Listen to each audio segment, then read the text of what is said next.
Naija pipo don bring no ogbonge bishop news story. My name na Nehi.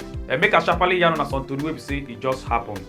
This Nigerian man wey be local vigilante wey im name be Chinedu and Emelechi don come shoot im girlfriend sister wey be Ezinne Ariwodo for inside Umuaga for Amakama community for inside Umuaga South local government area of Abia State. And according to how we hear the tori, say Mr. Chinedu wey be local security personnel say he also come chook im girlfriend, he also come shoot another man before he come to Ama come run comot for inside the community. As he call about police for inside Abia State, he come out to come dey yarn say like this, so say they don't continue to dey find the man.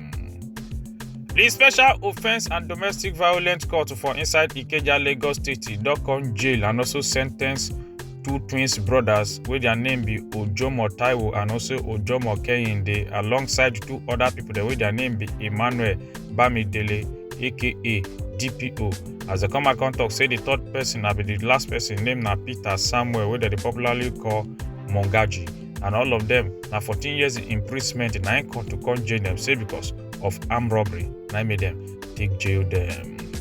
The Nigeria Security and Civil Defense Corps will be NSCDC for inside Lagos State Command. They don't come find out one place where we say that they do illegal baby factory for Okuji for Ilado Badagry area. They can rescue 18 pregnant women them and also 10 children them. And they arrest two suspects with their name be Joy Okeke and Raphael Ago. We be say now they arrest after we they raid the place on Wednesday will be April 16 and also on Thursday will be April 17. Now they arrest them.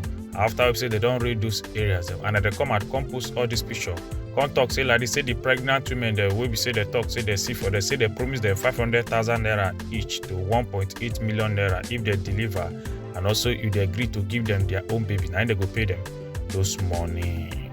This Nigerian man wey name be Sofia but don't come the yarn wetin really happen for him friend the wife burial. As him come they talk who say the wife of him friend the way say she done the sick well before she come poof by, so they come carry am take go one mortuary, carry a dead body take go there cook keep at the dead body don't there for over 9 months, and when they don't carry the dead body take come to bury, now they come notice so say the eyes of the wife of the friend the way say don't poof by for over 9 months, say the eyes not there again, and when they ask the mortuary attendant, now so the mortuary attendant come out come yarn say now the chemical where they use to balm the woman now he make the eye come vanish.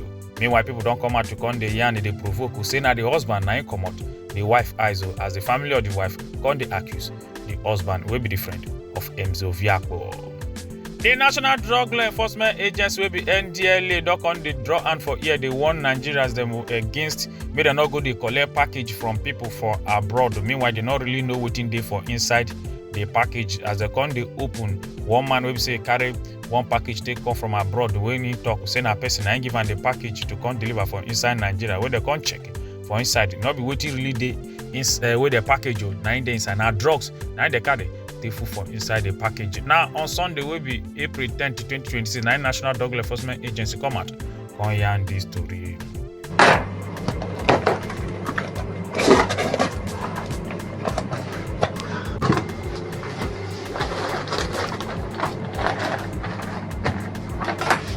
The Nollywood actor Monkey Yul Edochie don come dey tell Igbo people that say any Igbo man wey go abuse him fellow Igbo person say because him dey support President Bola Ahmed Tinubu, say that person na monkey and na coward. As him come dey talk, say make anybody show am any video wey be say that they drag Yoruba person wey dey support Tinubu, or any video wey be say that they drag a northern person wey be say they support Tinubu. Say but na only Igbo people there now they come out they come dey misbehave. This video don't come out on top social media as they come they talk. Say this video wey dey like this, wey this toilet dey dirty like this now. Say na toilet wey dey for one ogbonge university for inside Nigeria, and na UNN say na in this video they come out of where we say they see the male hostel and the name of the hostel na Eninjoku hostel. Where we say they for inside UNN as the hostel dirty, nobody go feel even peace for there. And now one man wey name be Alex Okonya now he come out come show this video. This Nigerian doctor wey say they work for Central Hospital wey dey for inside Warri don come Ufpayo, and him name na Dr. Ogbomade Samson Romane. After they come out to come yarn say one family wey be say they carry their patient to take come the hospital, now they gather to beat the doctor. As they come beat the doctor for more than 20 minutes, we made the doctor come wound your way for face and also for him belly. And later, now the doctor come as plenty Nigerians they come out to come the yarn say this kind of thing. say e no make sense at all. Plenty Nigerians don come out to come dey laugh because of this story as they come dey talk say for on top this picture say Omila terrorists they don go block road to come dey do an ugly protest to say because the way say Nigerian military use airstrike take buy plenty of their people them, and this gbege happen for inside Nigeria. But till today we never hear from Ekoloba police or to hear from any Nigerian military to chook mouth for on top this matter. The Lagos-based music promoter will be Ijoba Danku. Talk come out to come dey yarn say some people they attack am for inside Lagos State to come beat am well as they come put am for inside hospital. Say just because saying they support President Bola Ahmed Tinubu, and they come out to come dey yarn this talk for inside one hospital on Saturday, will be April 18, 2026. Now come out come dey yarn. Say immediately we be saying come out come dey yarn about President Bola Ahmed Tinubu. Now so those people they come gather am, come give am better beating, and say come with your women they Russian, they go hospital.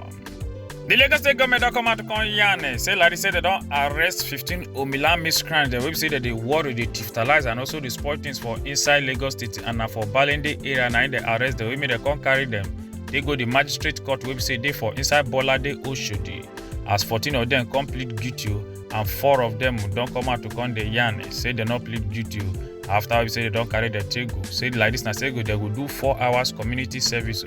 Why 10 of them will say they convict them and also sentence them for 1 month for inside prison, and 1 of them come out complete say he not they guilty at all, and also in matter say they will continue to the adjourn till 5th of May 2026. As they come out and say their name na Afiz, Raimi, Yusuf, Aroba, Abraziz, Bauku, Latif, Bello, Ikechukwu, Emeka, Ibrahim, Bakari, Emmanuel, Alfred, Abdul, Razak, Sakiru, Quadri, Rahab, Mohammed, Abbas, Isiak, Mohammed, Mahmoud, Yazuru, Abdullahi, Said, Isiak, and really one Hassan. That be the name of the 15 people that they come and talk say they don't arrest.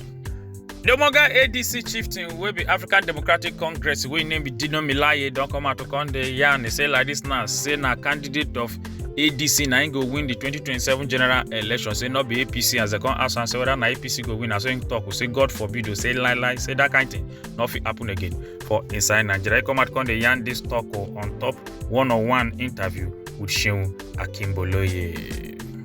And what will be the outcome of that election? ADC will be in the villa. APC. Awuzubillah mina shaitan regime. Ọlọ́run máa jẹ́ o. Yes, now Bishop News O'Clock. My name is Nanehi. Make una enjoy your day.